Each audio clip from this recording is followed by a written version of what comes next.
Hi.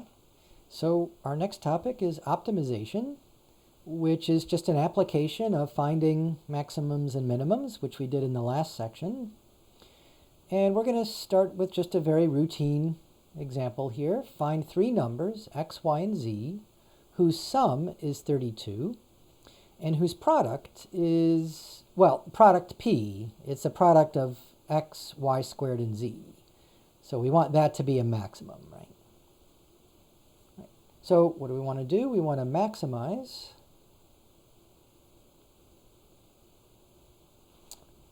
the function p, which is a function of x, y, and z, which is x times y squared times z. However, this does not have a maximum. You can make x and y and z as big as you want. If you can do that, then you can make this as big as you want, right? However, we have a condition here, right? The condition is that the sum has to be 32, right? So the condition, if we take the sum of x plus y plus z, that has to be 32.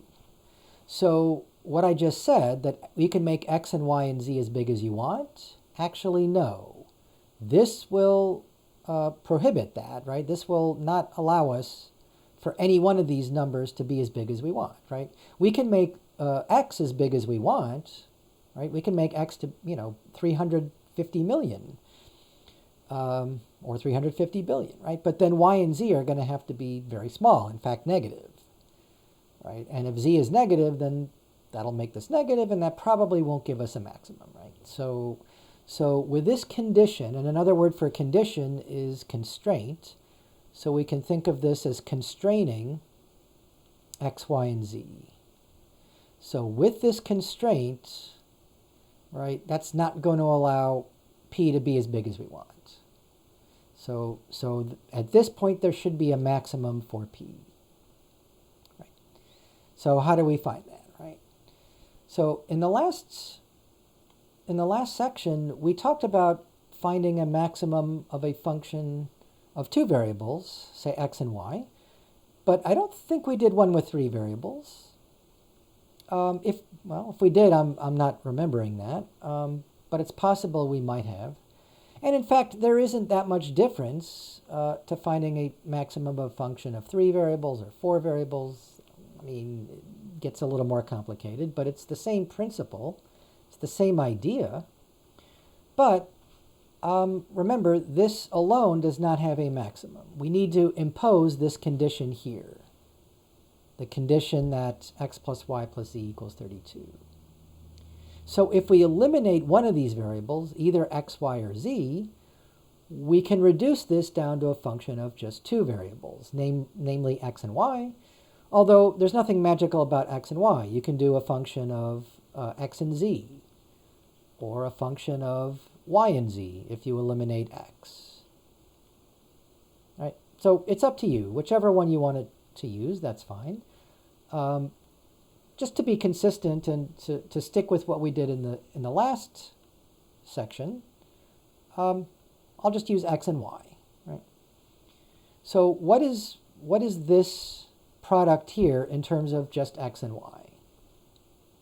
So if we eliminate z, if we solve this equation for z, what do we get? We get z is 32 minus x minus y, right? And I can now plug that into the primary, what we used to call the primary equation, right? This is the secondary equation here, what I'm now going to call the constraint equation. Right? When we plug that in, we reduce this down to a function of two variables, right? So instead of x times y squared times z, right, it's now x times y squared times 32 minus x minus y. Right? Okay? So now that it's a function of two variables, how do we maximize it? We do the same thing that we did in the last section, right? Right? We have to find the critical points. Before we do that, we might want to expand this out. I mean, you don't have to, but I prefer to do it this way. This is 32xy squared minus x squared y squared minus xy cubed. Right? So, yeah, how do we find the critical points? Well, we take the partial derivatives and set them equal to 0. Right? I would phrase it a little differently. I would say take the gradient, right, and set that equal to the 0 vector, right? In other words, the vector with component 0, 0. But it's the same thing, right? Either way. So instead of taking the gradient, I'm just going to take the two partial derivatives here. So the partial of p with respect to x, or p subscript x. Right? So remember, y is the constant now. So with respect to x, this is going to be 32y squared minus 2x times y squared minus y cubed. Right? And remember, we'll set that equal to 0. Before we do that, let's take the y partial of p. So p subscript y. So now x is the constant, right? Y is the variable. So if y is the variable, we get 64xy minus 2x squared times y minus 3xy squared. And we set that equal to 0. Okay, so what we end up with is this system of two equations and two variables. So I'll call this equation 1 and equation 2. So for equation 1, let's factor out the y squared. And when we do that, we get 32 minus 2x minus y equals 0. And that tells us that either y is 0 or 32 minus 2x minus y equals 0. I would prefer to get positive, so how about if I write it as 2x plus y equals 32? Right, same thing. And then for equation 2, we can factor out a y and an x. So we get 64 minus, let's see, 2x minus 3y equals 0. So now, either x is 0, or y is 0, or 2x plus 3y equals 64. Okay, well, right, if y is 0 here, then x would be, well, okay, let's take one at a time, because I guess there's a lot of possibilities here, right? Let's start with saying y is 0, right? If y is 0, then x would have to be what, right? So in the second equation here, 2x plus 3 times 0 equals 64, which means x would have to be 32, right? So I guess that's one critical point, right? If x is 0, then y would be 32. So going back to the first equation, if x is 0, then yep, 0 plus y equals 32, so y is 32. So 0, 32 is another critical point. All right, so after that, I think we just deal with these two equations here, right? And in fact, you can just subtract the two equations. 3y minus y is 2y. 64 minus 32 is 32.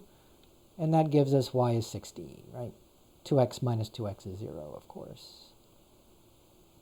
Okay, so if y is 16, and we plug that into the first equation, right, 2x plus 16 equals 32.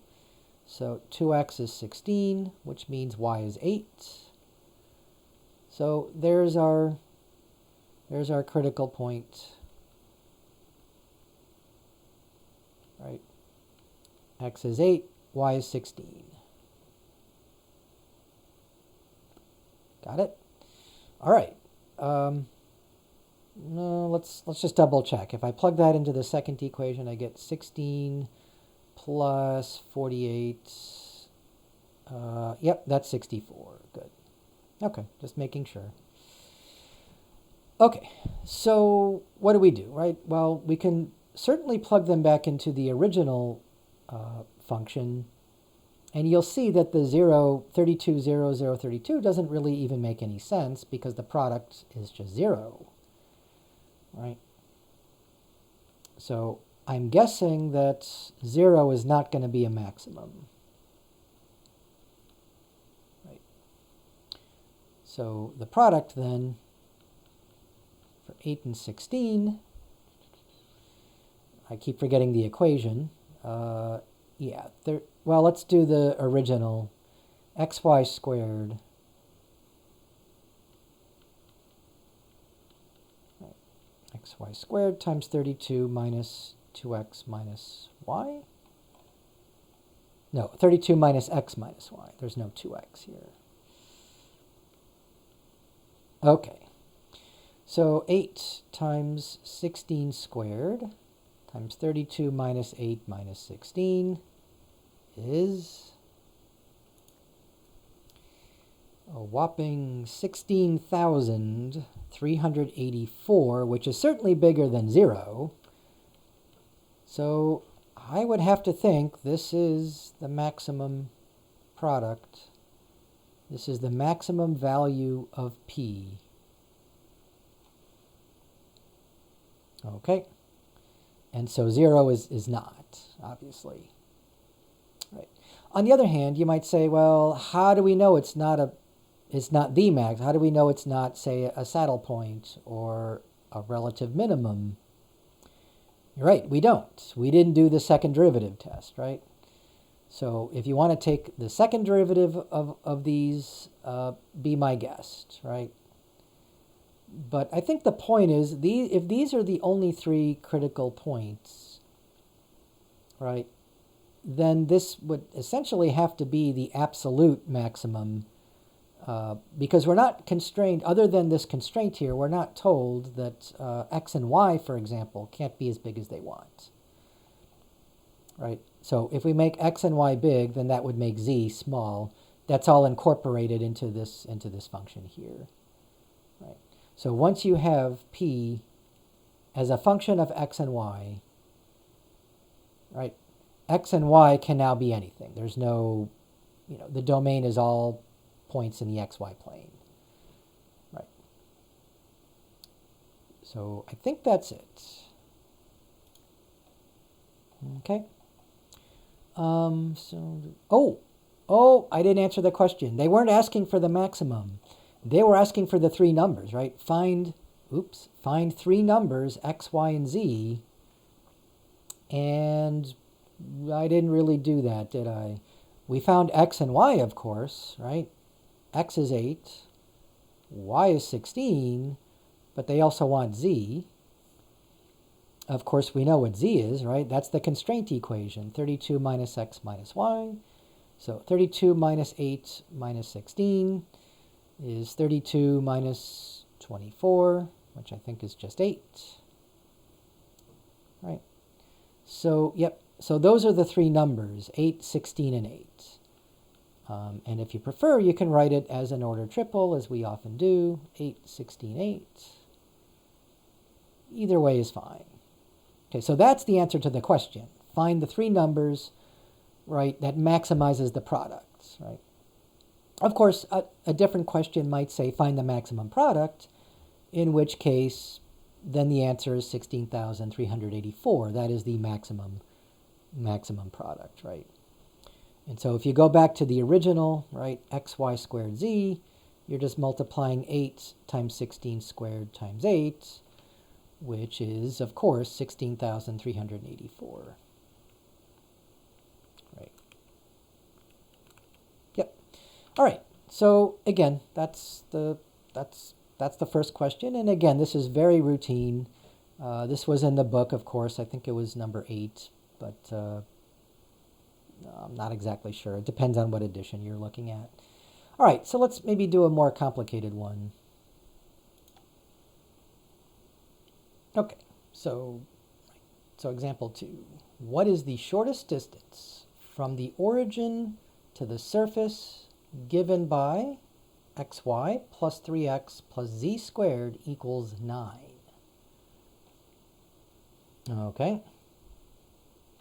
So what are we trying to do here? We're trying to find the shortest distance. So you better know what distance is, right? It's the distance between, well, the origin, that's just 0, 0, 0, right? I know it's not just 0, 0 because we have x, y, and z here, so we're in 3 dimensions, right? This is a surface in space. Right? It's a surface in space, right? So you have some surface sitting in space, and presumably it goes on forever, right? And you have the origin sitting here. We want to know the shortest distance from that point to the surface, right? Out of all the points on the surface, which one gives you the shortest distance? Because obviously, if the surface goes on forever, you might get some very big distances. It might even be infinite, that's right. But we're looking for the shortest distance, right, to the surface S, right? Okay.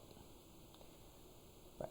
So distance, of course, is the distance formula.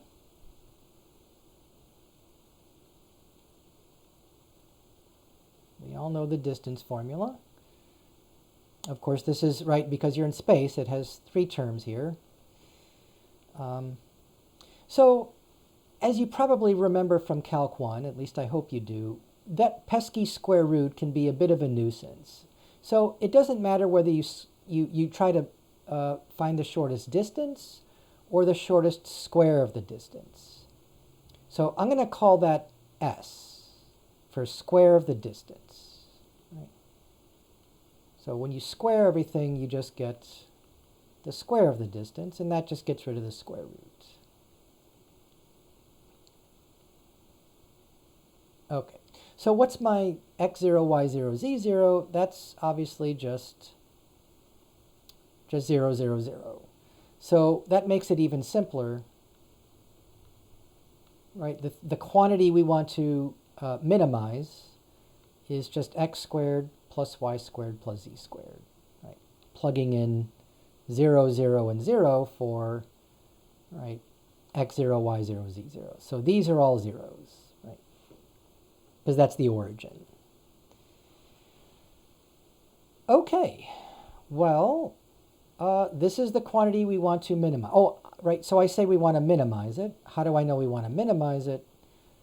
Right, that's what we mean by shortest distance. The smallest distance is the minimum distance. So we want to minimize S, right? Technically the square root of S, but again, it's essentially the same problem, right? Okay, well, this is a function of 3 variables, x, y, and z. Oh, it does have a minimum, of course, right? The minimum is, well, I hope it's obvious, 0, right? The shortest distance to the origin is 0. Just take the origin, 0, 0, 0. If you plug that in for S, you get 0 squared plus 0 squared plus 0 squared. You just get 0. So there we go, right? We're done. That's the minimum distance to the origin. Of course, that's ridiculous. I was trying to make the same point in the last problem, right? The question isn't what is the minimum distance to the origin. The question is what is the minimum distance from the origin to this surface, right? This surface here, right? And if this surface doesn't contain the origin, and I promise you it doesn't, right? The surface, the surface does not pass through the origin. If you plug in, right, 0, 0, 0 into the surface, you would get 0 equals 9, which is false, right? So the origin is not part of the surface. Okay, so that's the key here, right? This surface effectively is the constraint, right? So x, y, and z can't be as big as they want. They can't be as small as they want. right, they're constrained to be on this surface, whatever this surface looks like. I'm not going to try to graph it, but it's some surface in space, right? So if that's the constraint equation here, x times y plus 3x plus z squared equals 9, right? We do the same thing we did in the previous problem. We have to eliminate one of these variables, either x or y or z. Your choice. Whichever one you want to eliminate is fine with me, right? Okay, but just like in the last problem, I am going to eliminate z and write this as a function of just x and y. For two reasons. One, of course, right, we're used to functions of x and y rather than a function of, say, y and z. Although, there's, you know, hypothetically, there's no difference here. It's the same idea. But in this problem, however, notice that the only term in the constraint equation that has a square in it is z squared, right? There's no x squared, there's no y squared. So it would make it a lot easier if we just solved for z squared.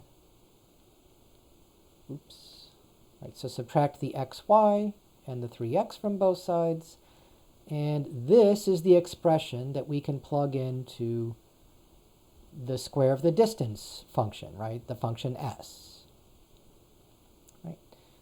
So yeah, that's, at least algebraically, that's going to be probably the easiest thing to do here. But we didn't have to, right? We could have eliminated we could have solved this for y, right? We could have solved it for x. And then you would, you know, it would be a more complicated function, but you can do that. Right? All right, so here's our function. This is now a function of just x and y. We have x squared plus y squared. If I can just change the order a little bit, why don't we make it minus xy minus 3x plus 9. Right? And this is the function we want to, in this case, minimize, right? But as we saw in the last video, in the last section, it doesn't matter whether you're maximizing something or minimizing it. The procedure is exactly the same, right? You find the critical points. Right? So we need to find the critical points of this function. Right? Hopefully it has one. If it doesn't have one, then the answer is that there is no minimum, right? But I think there is, right? So what do? We take both partial derivatives, right, or the gradient. First with respect to s, so the x partial of s is 2x minus y minus 3 equals 0, right? And then the y partial of s is 2y minus x equals 0, right? So once again, you get two equations in two variables. This one I think is even easier, simply because they're both linear equations here. So 2x minus y equals 3, and this is just negative x plus 2y equals 0. And you solve that system of equations. I take that back. In this problem, these were also linear equations. I didn't realize that. We did have the y squared and the x times y, but in the end it reduced down to a system of linear equations. And that's not always going to happen, right? You might get nonlinear equations here. But luckily we have linear equations. And so solving that system, I'm actually going to, instead of using elimination, I'm just going to use substitution, right? X is just 2 times y. And if we plug in 2 times y into the first equation, we get 2 times y minus y equals 3. Or 4 times y minus y equals 3. 3 times y equals 3, which means y is 1. And there's only one solution to that, right? And we can find x because remember, x is just 2 times y. And if y is 1, x is 2 times 1. So x is 2. Right? So our critical point is, be careful, it's not 1, 2, right? It's 2, 1. Right? Remember, it's always x then y.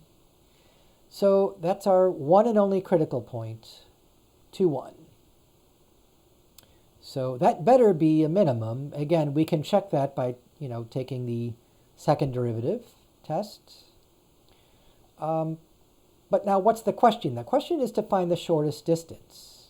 So all we need to do now is plug in the 2 and the 1 into the function, into this function here, and that'll tell us the minimum distance, right? So 2 squared plus 1 squared minus 2 times 1 minus 3 times 2 plus 9. So 4 plus 1 is 5, 5 minus 2 is 3, 3 minus 6 is negative 3, and negative 3 plus 9 is 6. So I think the answer is 6. That's the minimum distance. Oh, hang on. Nope, that's not the minimum distance. That's the square of the distance, right? Remember, my s is not the distance. It's the square of the distance. So, right, so the distance, if you want to call it d, right, is, oh, sorry, yeah. I got it backwards, right? S is d squared. S is d squared. Right, so that means the minimum distance is the square root of 6. Right, so this should be the minimum distance. Right. Right. And so if the question were, what point on the surface gives you that minimum distance? Well, let's see, right? We know that x has to be 2 and y has to be 1. What does z have to be? Well, remember, z is 9 minus xy minus 3x. So that would be 9 minus 2 times 1 minus 3 times 2.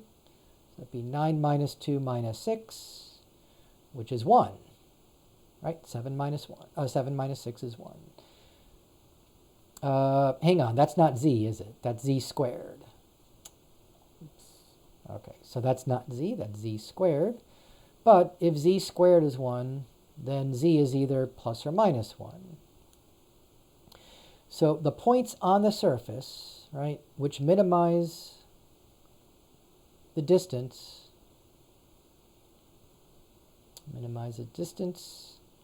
from the origin, you have two choices. You have 2, 1, 1 or 2, 1, negative 1. Again, that wasn't the question. The question is to find the minimum distance, and that would be the square root of 6. Okay? Now, you might complain that I didn't really prove that it's a minimum distance. How do we know it's not, say, a maximum distance? Right? Because all we did was we got the critical point, right? This 2, 1 here is the critical point.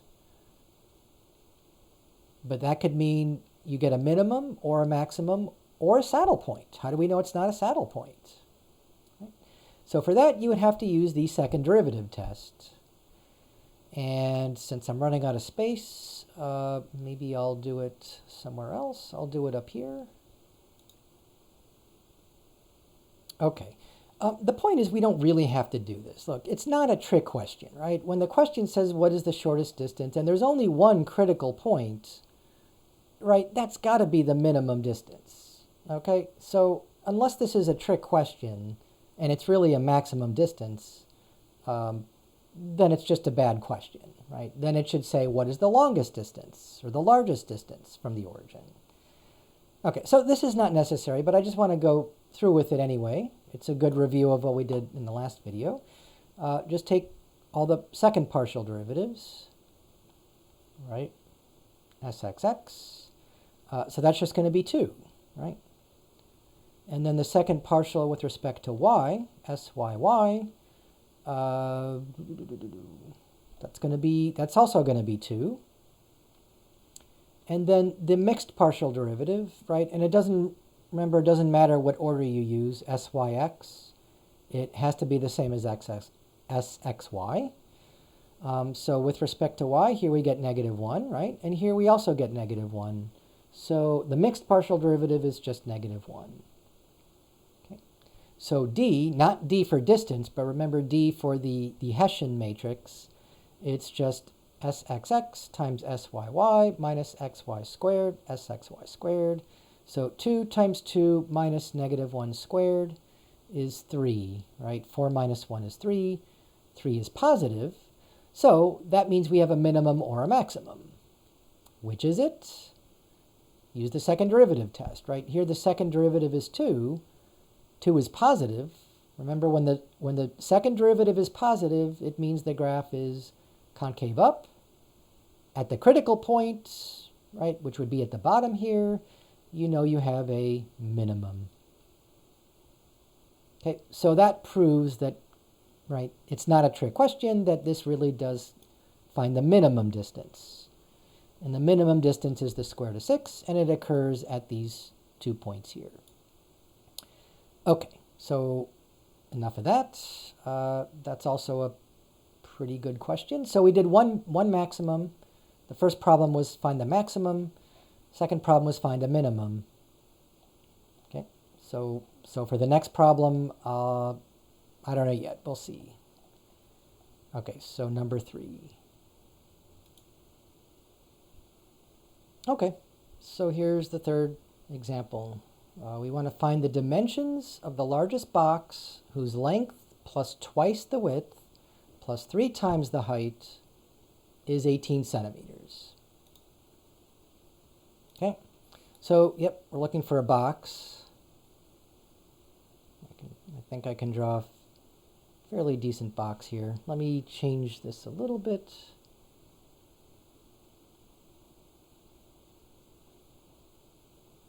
Okay, maybe not great, but all right. So here's my box. So what do we have? We have the length, we have the width, and we have the height. And we can use those as the variables. I would kind of prefer to use x, y, and z. But you know what? It doesn't matter. All right, let's stick with length, width, and height. How's that? L, W, and H. Okay, so we want the biggest box, and I think this is a little bit unclear. What do we mean by the biggest box? So I assume it means we want the biggest space inside the box, right? We want to maximize the volume of the box, right? So that's my interpretation. I mean, you could say, well, maybe they want the box with the largest surface area. Okay, maybe. I guess that's a possibility, but I think what they mean by largest box, most people would assume that they just want the box with the biggest volume that can fit the most stuff inside the box, right? Yeah. All right, so let's go with that, right? We're going to maximize the volume. Volume is just length times width times height, right? So this is a function of 3 variables, L, W, and H. And it's just the product, right? Right. So if the question is, what's the biggest box? Well, just make L, W, and H as big as you want, right? But of course, as always, we have a constraint. And the constraint here is this statement here, that if I take the length plus 2 times the width plus 3 times the height, I have to get 18 centimeters. Okay, so that's our constraint, right? And at this stage, if we want to turn volume into a function of 2 variables, we should eliminate either L or W or H. And the choice is yours. Personally, because I don't want to divide by 2 or 3, I'm just going to solve for L. So this is 18 minus 2W minus 3H. Okay. So I'm going to get volume as a function of just W and H. Right? If we plug in L is equal to 18 minus 2W minus 3 times H, and then W times H. Right? So now this is our function of 2 variables. So 18WH minus 2w squared h minus 3wh squared. Right. So you can see that this problem is very similar to the first one we did, right? In fact, the product, instead of x times y times z, would be x times y squared times z in the first one. But why you would want to square the width, I don't know, right? So in the first problem, it wasn't just x times y times z, it was x times y squared times z. But in this problem, volume is just length times width times height, right? So there you go. At this stage, you do the exact same thing. Take the partial derivatives with respect to w, so v sub w, you get 18h minus 4wh minus 3h squared. Set that equal to 0 to find the critical points, right? And then take the partial with respect to h, or v sub h. Now you get 18w minus 2w squared minus 6wh. Right. And after we factor out the h, I think we get a linear equation. And for the second equation, if we factor out the w, we can actually factor out a 2 as well. You don't have to, but why not? You get 9 minus, oops, forgot the 2, minus w minus 3h. And that equals 0. Okay, so obviously h could be 0, w could be 0, but if the height is 0, you don't have a box, right? The volume would be 0. Anything times 0 is 0. And I assume they want a box that has a non-zero volume, right? So I think we can eliminate those as possibilities right away. So for the first equation, we just get 4w plus 3h equals 18. For the second equation, we get w plus 3h equals 9. And again, it could not be any easier. This is a system of equations. We can eliminate h if we subtract. We get 3w plus 0 equals 9. So that tells me w has to be 3. Right? And if w is 3, then was it w plus 3h equals 9? So that tells me that 3 times h has to be 6. And so h has to be 2. So we have that w is 3, h is 2, and all we need now is L. And remember what L was. L, the length was 18 minus 2w minus 3h. So, yep, 18 minus 2w minus 3h. But now we know that w is 3, and h is 2. Oops, sorry. H is 2. So 18 minus 6 is 6, right? 18 minus 12 is 6. So that's it, right? So I think the question was to find the dimensions of the largest box. So the dimensions of the largest box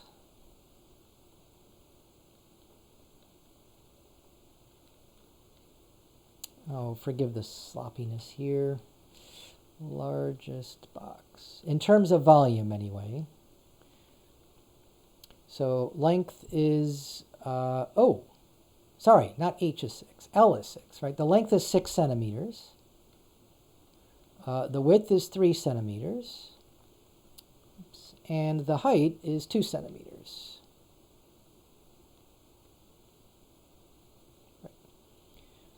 Of course, they didn't ask us this, but if they wanted the maximum volume, it would just be 6 times 3 times 2, which is 36 cubic centimeters. That would be the largest volume that we can get with this constraint, right? With the constraint that the length plus twice the width plus 3 times the height is 18. Okay. So obviously my box was not quite to scale here. The length is the longest side, so I think I drew that right. The width is half that, and then the height is only 2. So the box is a little shorter than I had it, right? Where this is 6 centimeters, 3 centimeters, and the height is only 2 centimeters. So that's a little bit closer to what it should be. So, okay, and in some sense this might be a little redundant because it's about the same as the first example we did, but this is a little more practical in terms of an actual, physical quantities like length and width and height. And when they give you that, don't forget that because this is in centimeters here, you should include the units.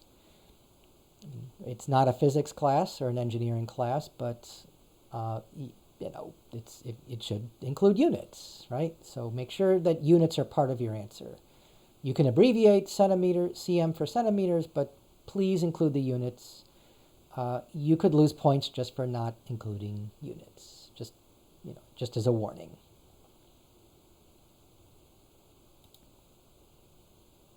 Okay, so I think I'm going to take this one out of the book.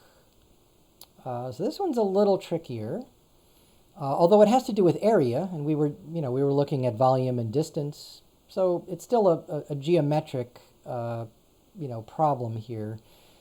So a trough with the trapezoidal cross-section is formed by turning up the edges of a 30-inch wide sheet of aluminum, right? And we want to find the cross-section of maximum area, right? So we want to maximize the cross-sectional area.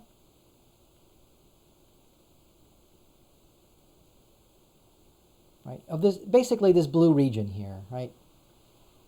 This blue region, right? So, so you take this 30 inch, this is 30 inches here, and you're going to, you're going to turn up the sides, so you basically create a bend at this point, and then you bend it upward like this. And then that creates a trapezoid, and we just want to find the maximum area of that trapezoid, right? Right. So there's one question, first of all, right, where do we create the bend? Because I certainly didn't have to create it here and here. I could have made it way over here. But you can see that even if you bend it up considerably here, it's a fairly short trapezoid. It might be longer, but it doesn't look like it's a very big area here. Right? On the other hand, I can cut it almost in the middle here, and then I can turn it up this way, like this, and that might be a slightly bigger area. Right? But you can see it also depends, even if I do make these the x's here, right? These are the x's. Those are the lengths where I cut it off. If I turn it up too much, I get a much thinner area here. Well, it's longer than that. There we go. And these are supposed to be straight. But yeah, the bigger the angle I use, the thinner it is, and that's probably less area in that case. So you can see this is a more complicated problem, right? So let's say we bend it here and here. So this distance is x, this distance is x. And as a nice hint here, you can see that they're telling you that the remaining distance for the bottom here, for the base, will just be 30 minus x. Minus 2x, because there's two sides to it, right? Right. Okay, so we know that. And then we're going to bend it up, right? So they have it at a fairly steep angle here like this, but we don't know it's going to be that steep, right? Because if you bend it up a little bit, well, you can see the issue that it's a lot shorter, and so it may not have as much area. So maybe they're right. Maybe we do want to bend it up at a larger angle here. But the area will, of course, depend on that angle. So we should give this angle a name, right? Theta. Theta is a good name for the angle. And it looks pretty symmetric, right? There's no reason to think that if we bend up one side like this, that we bend up the other side just a little bit, because then that's not exactly a trapezoid, right? So the angles have to be equal if the lengths here are equal. They're both x, right? Okay, So yeah, so of course this is also x, this distance is also x, and now we just need the volume here. And I know mine's not looking very symmetric here. Maybe that's a little bit better. Okay, and just to be consistent, I can fill it in with a blue area here, just like they have up here, right? Okay. So, yep. So again, this distance is x here, this is x here. And even though they didn't draw it in the picture here, this angle and this angle, I'll just use theta for that angle. All right. So what's the area of a trapezoid? I mean, look, it's probably not, it's one that I would not expect you to know by heart, right? It's one that you can easily just look up in the back of the book, right? So yeah, if you look it up in the book, well, they have the formula for a non-standard trapezoid, or a non-symmetric one, where the base is A, and the top part here they're calling B. Oh no, they have it backwards, right? B is the base, B is on the bottom here, and then A is at the top. Although I have a feeling it doesn't really matter, right? So this is what they're calling A at the top here. B is the 30 minus 2x, right? So in terms of A and B, it's just 1/2 the height times A plus B. Okay, where the height, and again, they didn't specify it, but it's this distance here. They're calling that h. Okay, so that's the formula that they give us, right? This is in the book, right? This is in the back of the book. You know, so for a test, I would give this to you, right? This would be given. You know, for homework, you can just look it up, right? So, okay. So we know what B is, right? B is just 30 minus 2x. But what's A? And what's the height for that matter? What's h and what's A, right, in terms of x?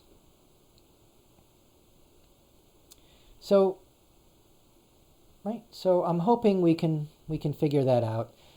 Effectively, I drew the wrong height here. Maybe I should draw the height right here. Pretend it's straight. So that's h. And you can see this is just a right triangle. So I'm going to try to reproduce that down here. Oops. Goes the other way. So this is h. This is x.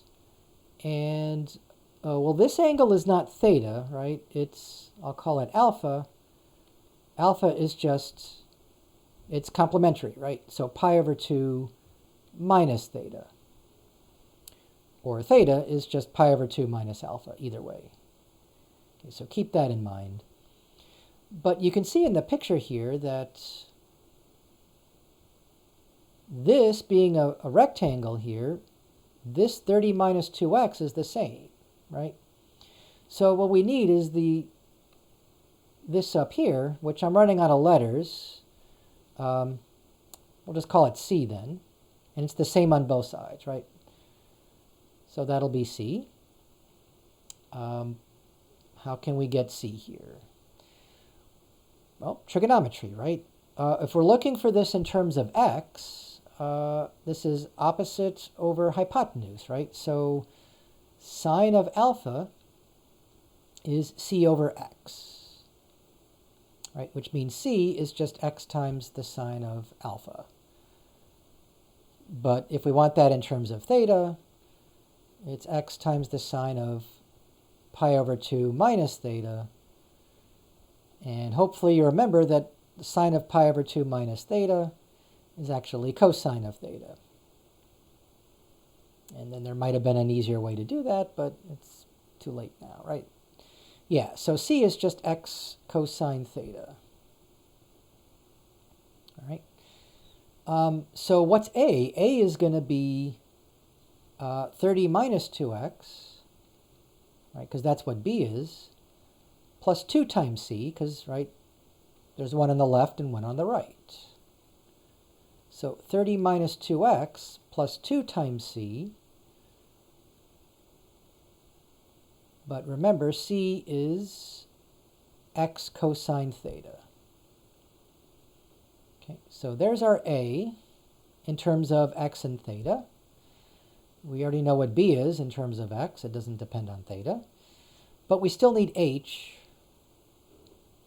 And h is going to be, well, cosine of alpha, right? So h is just x cosine of, nope, wait a minute. Let me write it correctly here. Yeah, cosine of alpha is h over x. So h is just x cosine alpha. Right, so I had that right. And of course, alpha is just pi over 2 minus, cosine of pi over 2 minus theta. And so that's actually going to be sine of theta. Okay, so h is x sine theta.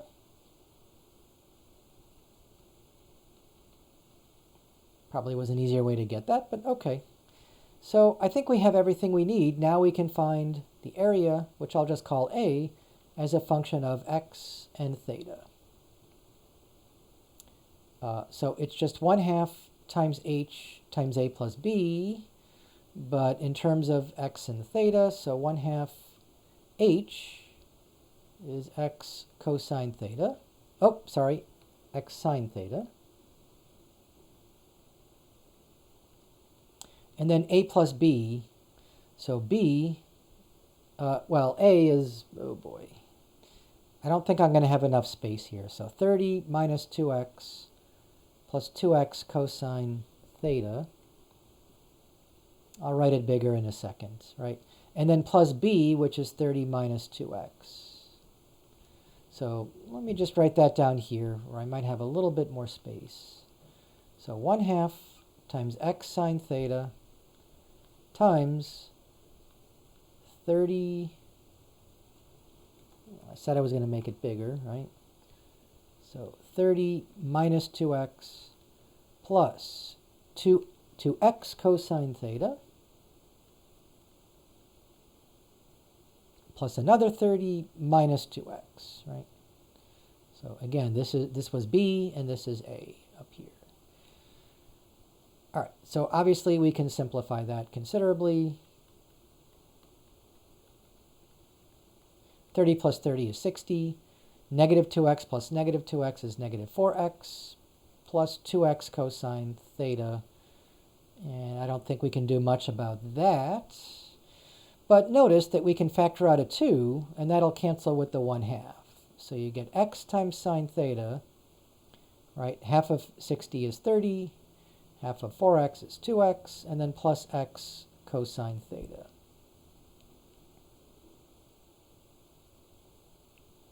Okay. Right, so this is our function of x and theta. And as we did with all the previous problems, right, we multiplied it all out. You don't have to, but I find that to be easiest in dealing with all this. And then x times x is x squared times sine theta cosine theta. Right.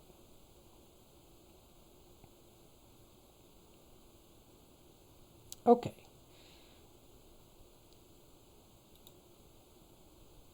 Okay, so this is what I'm calling, right, the area as a function of x and theta.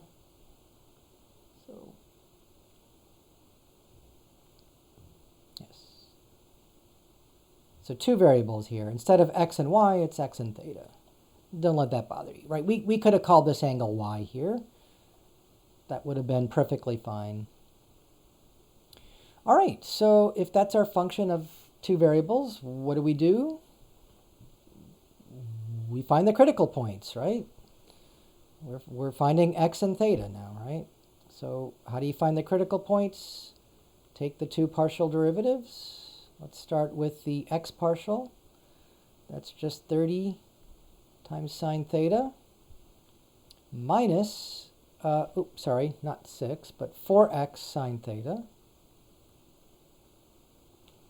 plus 2x sine theta cosine theta. Right. And then in terms of, right, as the partial with respect to theta, that's going to be, well, derivative of sine is cosine, right? So 30x cosine of theta minus 2x squared cosine of theta plus x squared times, well, product rule, right? So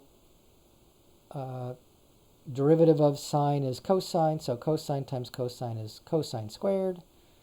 And then plus derivative of cosine is negative sine, so negative sine squared. Had it right the first time. Right.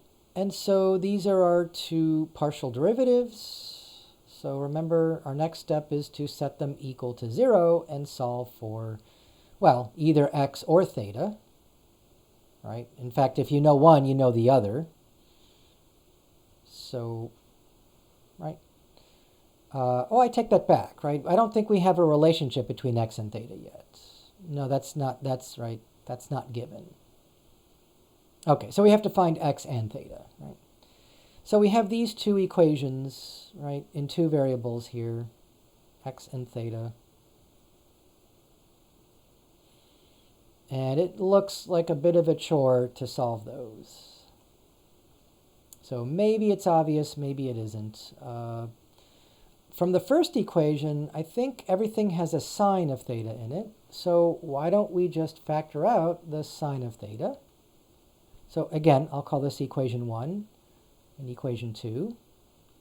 So for equation 1, we just have sine theta times 30 minus 4x plus 2x cosine theta. Okay. So this gives us two possibilities. The first is that sine of theta is 0. So theta is either 0 or pi. But that doesn't make any sense, because if theta is 0, you don't bend it upward at all. In other words, you don't have a trapezoid. You're stuck with the 30-inch sheet of aluminum.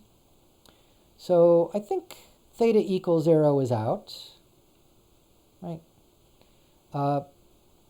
More likely that'll give you the minimum area, but we're looking for the maximum area, right?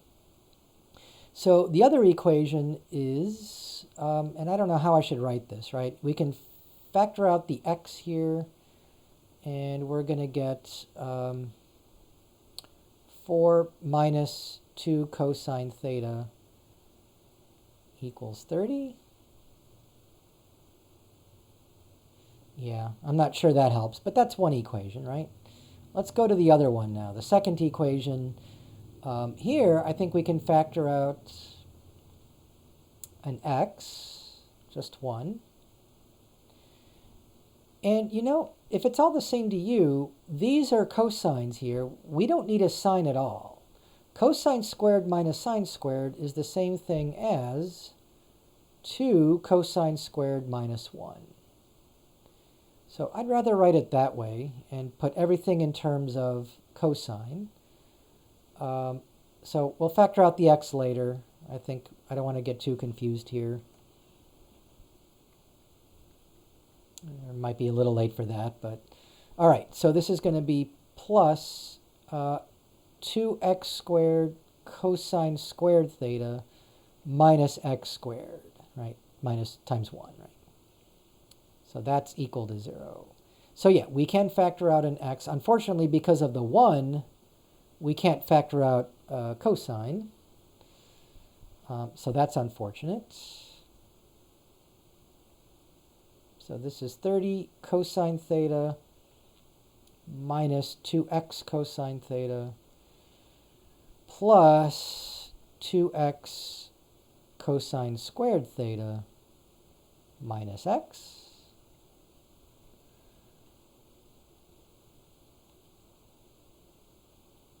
Okay.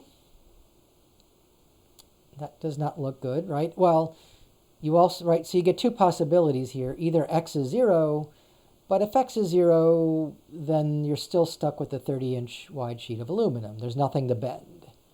So yeah, x cannot be 0. That would give you the minimum area again. Right?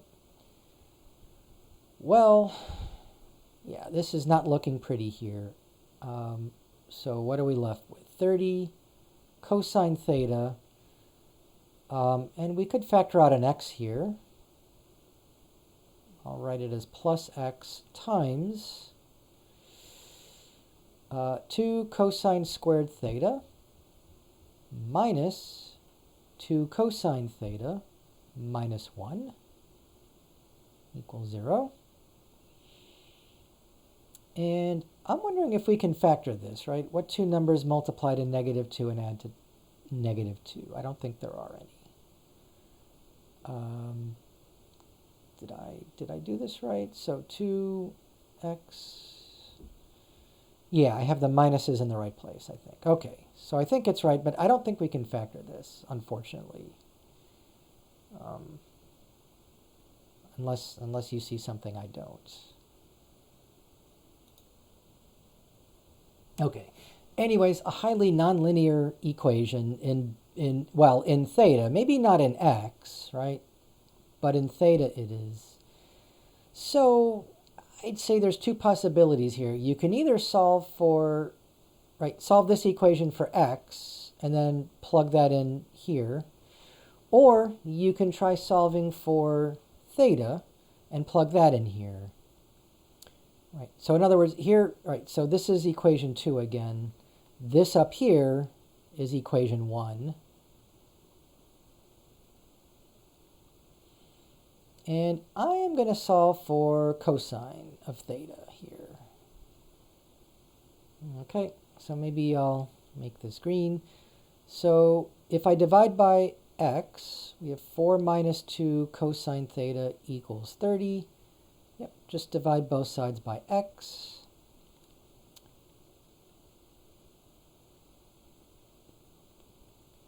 Subtract the 4 and divide by -2. So if you divide by -2, you're going to get -15 over x plus 2. Or 2 minus 15 over x. I think that's it. Okay. Well, notice that we can now substitute this everywhere we see a cosine of theta in equation 2 now. Remember, this is equation 1, just solve for cosine of theta. So, okay, so this is going to be 30 times cosine of theta, but cosine of theta is 2 minus 15 over x, right? Plus x times 2 times cosine squared. So now we have to square this, unfortunately. Minus 2 times cosine, so that's 2 minus 15 over x by itself, minus 1 equals 0. Yeah, not pretty, but it is just a equation in x. I'm just wondering, is it quadratic or is it worse than that? So let's just start multiplying all this out. We're going to get 60 minus, let's see, 30 times 15, 450 over x, plus x times, all of this. So maybe let's do that later.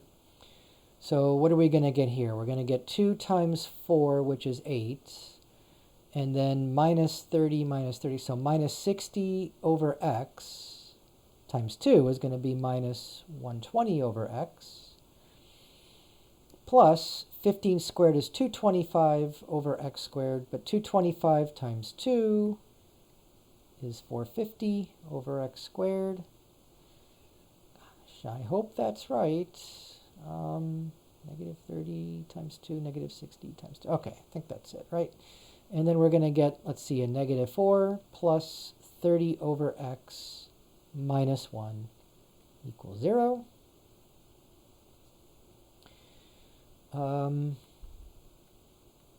It's just a lot of algebra here. And I'm wondering if I just multiply everything by x here, that might help a little bit. Yep, one of the x's cancels. Minus 4x plus 30 minus x.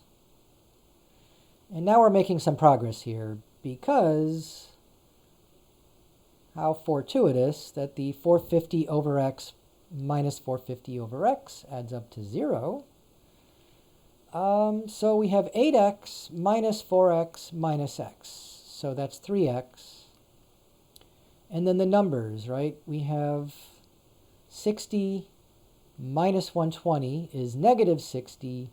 Negative 60 plus 30 is negative 30. And that equals 0, which means 3x equals 30, x equals 10. So that's a good sign that you get a nice number, although, you know, if you got something crazy like x equals the square root of 226, you know, that's always a possibility. But we get a nice number here, so that's a good indication, right? Did they say units here? 6 what? 6 in, yeah, 30 inches. So this is 10 inches. Sorry, so 10 inches for x. Okay, well, that's half the battle. Now we just have to find theta, right? But the cosine of theta is 2 minus 15 over x. And if x is 10, this is 2 minus 15 over 10, which is 2 minus 1.5, which is 0.5. So if the cosine of theta is 1/2, we know that theta is 60 degrees, or pi over 3. It's supposed to be degrees here. So this gives us our critical point, and there's only one. Right, so for x and theta, we have 10 inches, and then I guess I'll use 60 degrees for theta. Okay, so find the cross-section of maximum area. So I guess we have to find the area, and I almost forgot about the formula for area, but here it is. And so maybe I should copy that down here.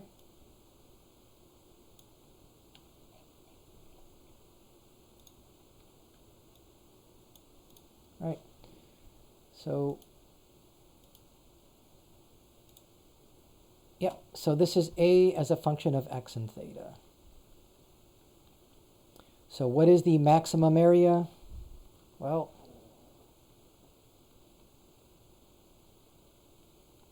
just plug in x equals 10, and yeah, 60 degrees. I kind of prefer pi over 3, but same thing, right? So this is 10 times the sine of pi over 3 times 30 minus 2 times 10 plus 10 times the cosine of pi over 3. So sine of pi over 3 is the square root of 3 over 2. 30 minus 20 plus 10 times 1/2 is 5. So this is 5 square root of 3, and then 10 plus 5 is 15. So I think we get 75 times the square root of 3. This is an area, so it's square inches. Right. And for you engineers out there, you want to approximate, that's fine with me. 75 square root of 3 is about 129.9 square inches, right?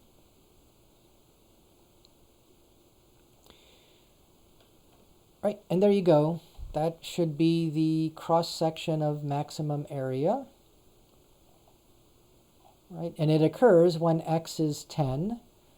So, yep, so you're bending this evenly here, right? You get 10, 10, and 10. So, right, so the picture is a little bit deceiving, I think. Oh, I'm out of space, right? Anyways, you have, this is your 30 inches, And you do this evenly, right? 10 inches for the middle, and then 10 inches for the other side. And we're going to bend it upward where this angle here is 60 degrees. I think I need to go a little bit. No, that's worse. I can't do a 60-degree angle here. Oh, that looks right. This one on the left looks a little bit wrong here. All right, so let me... Okay, so that's 60 degrees roughly. And then can I do this here? Close enough, right?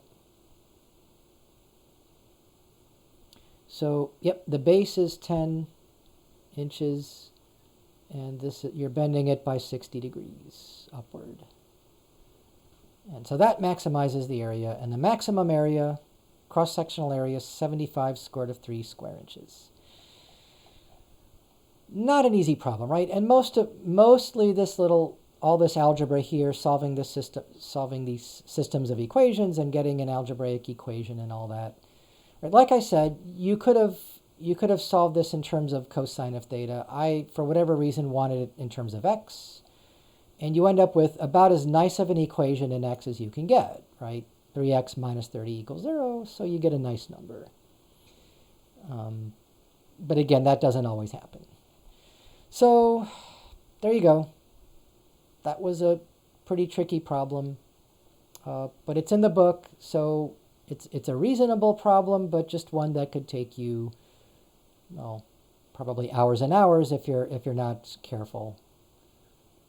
So okay. So I think we have time for one more, and I'll try to make it even harder, maybe, or maybe one that's comparable to this.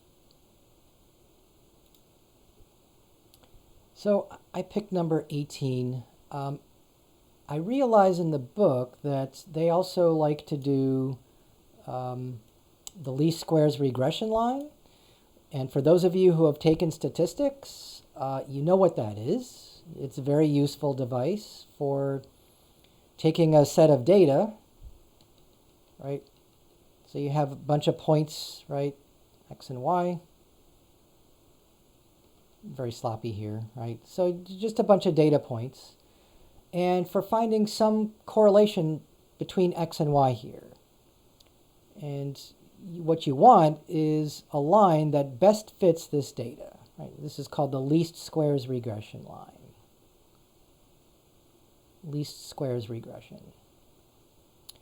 And so in the book, they actually derive how to get this line here, which in your statistics course, they probably just gave you the formulas, right? But now you know where they come from, right? So if you read this in the book, you can figure out, you can actually derive the formulas for the least squares regression line, right? And I'm not going to do that. It's in the book.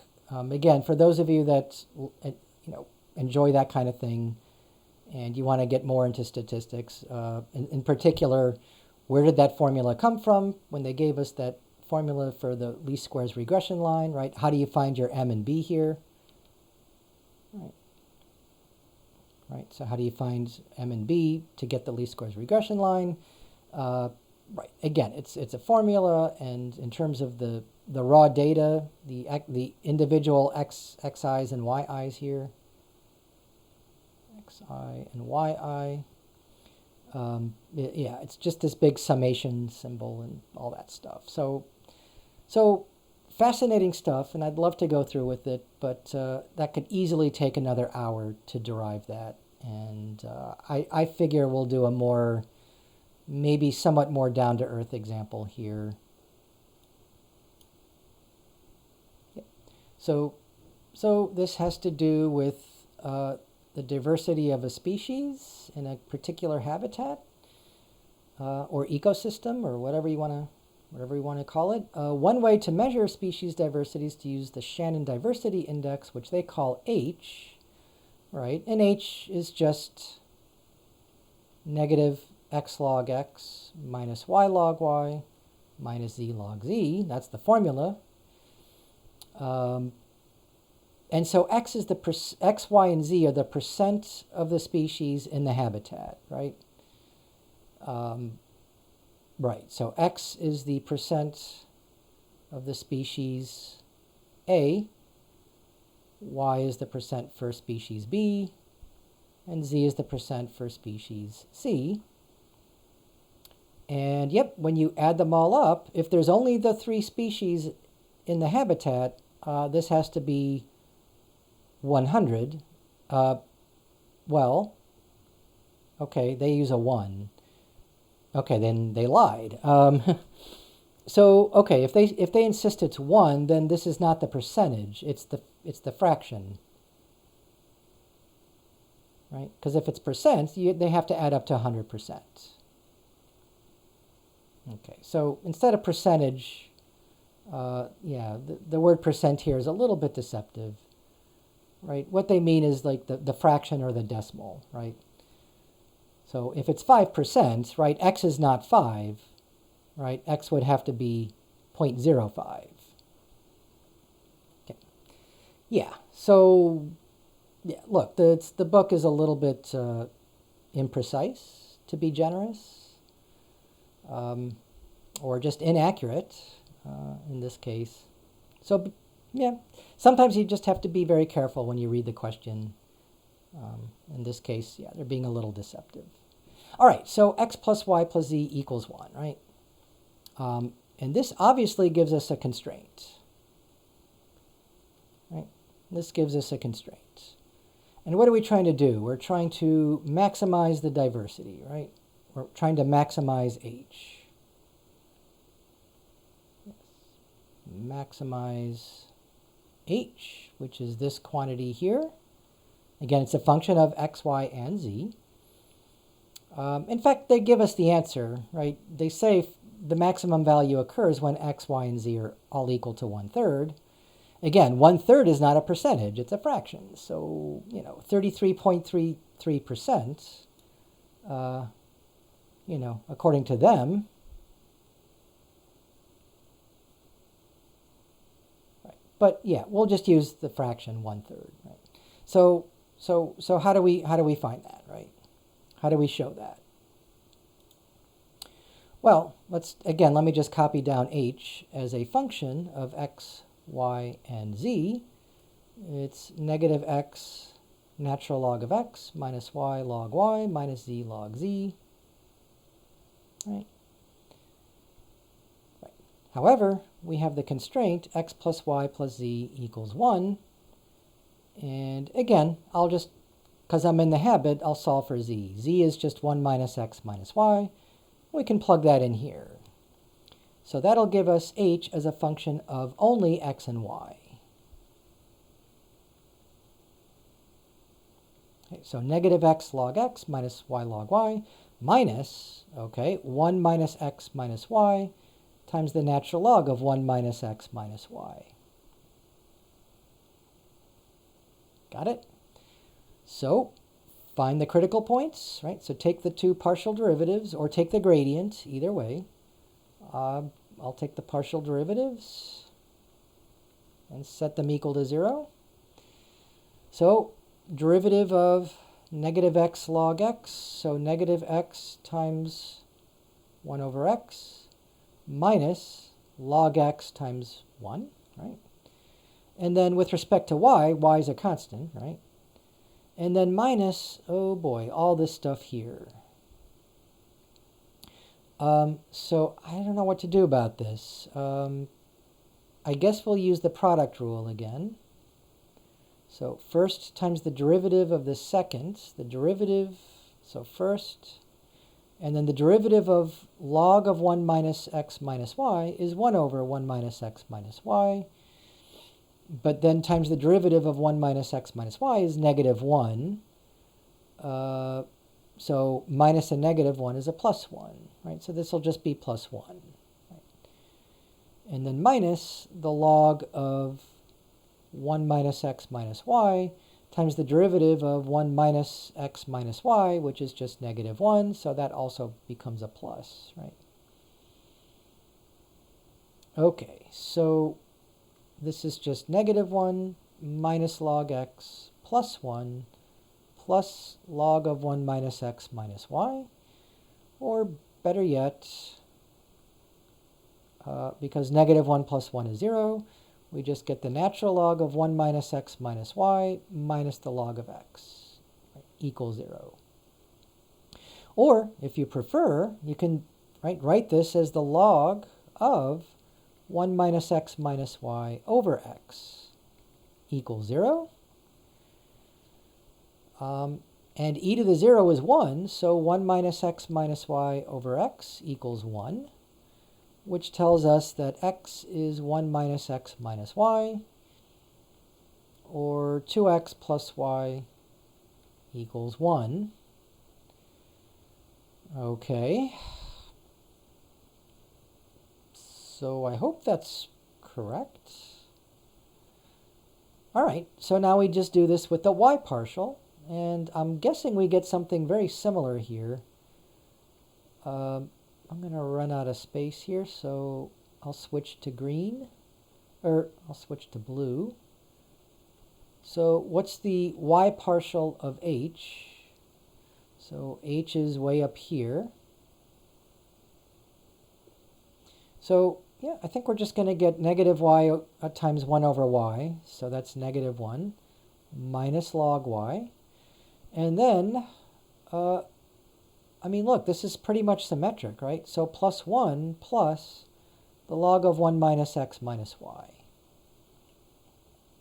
Right. In other words, we're just going to get the log of 1 minus x minus y over y is equal to 0, which means 1 minus x minus y over y is equal to 1. Which means 1 minus x minus y equals y. So 2y plus x equals 1. Yep. As expected, it's pretty much, you're just interchanging the roles of x and y here. All right, so what that gives us is a system of 2 equations and 2 variables. And I'm sure you can solve this. Right? If we multiply this by negative 2, we get negative 2x minus 4y equals negative 2. So we get negative 3y is equal to negative 1, which tells us that y is 1 over 3. As promised, that was in the question, right? Y is 1 over 3. And if y is 1 over 3, then x plus 2 times y equals 1. So if x plus 2/3 equals 1, 1 minus 2/3 is also 1/3.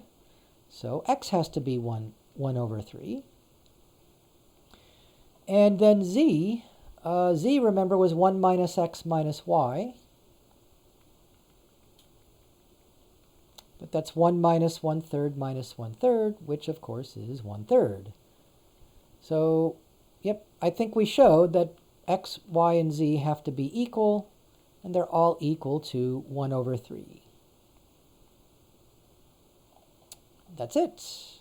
Oh, what is the maximum value of h? I missed that question. So where was h? H was, I think we can just use this, right? We know what z is now. So h as a function of x, y, and z, is just this. But without the minus sign. So minus y log y minus z log z. Okay. So plugging in 1/3 for x, 1/3 for y, 1/3 for z. What do we get? Negative 1/3 times the log of 1/3, and then minus 1/3 times the log of 1/3, minus 1/3 times the log of 1/3. So that's just negative log of 1/3. Which is log of 3. So the maximum value of h is the natural log of 3, which is about, is it 1 point something, 1.01? Yeah, 1.1, 1.09 0.86. Okay. But again, just leave it as natural log of 3 is the exact value here. So natural log of 3. So that's the maximum value of this index here, right? So if this index, this h, measures the amount of diversity of a species, so how do you maximize the diversity? Well, this should make sense, right? You have equal amounts of each species, right? So if this is, say, 3 species of, I don't know, fish in a pond, right? Then they're all accounted for equal percentages. It's 1/3 of each species. Yeah, so it makes sense. This is not a surprise, given that this h represents the amount of diversity of a species. So, right, so that's what we have to conclude, is that x equals y equals z. All 3 species have equal numbers, equal percentages. All right, so there you go, right? It's not an easy one, but I don't think it's that hard once you just apply the constraint equation here and just take the partial derivatives, right? So you're still getting used to taking partial derivatives. I hope that's becoming a little bit easier now. And so, yeah, just be careful of your derivatives and your, product rules and chain rules and all that. But that's what you get. All right, and they're not going to get a whole lot more difficult than this. I think the previous one we did, number 20, with the area of the cross section of the trapezoid, they're probably one of the more difficult ones. So I think we'll leave it at that.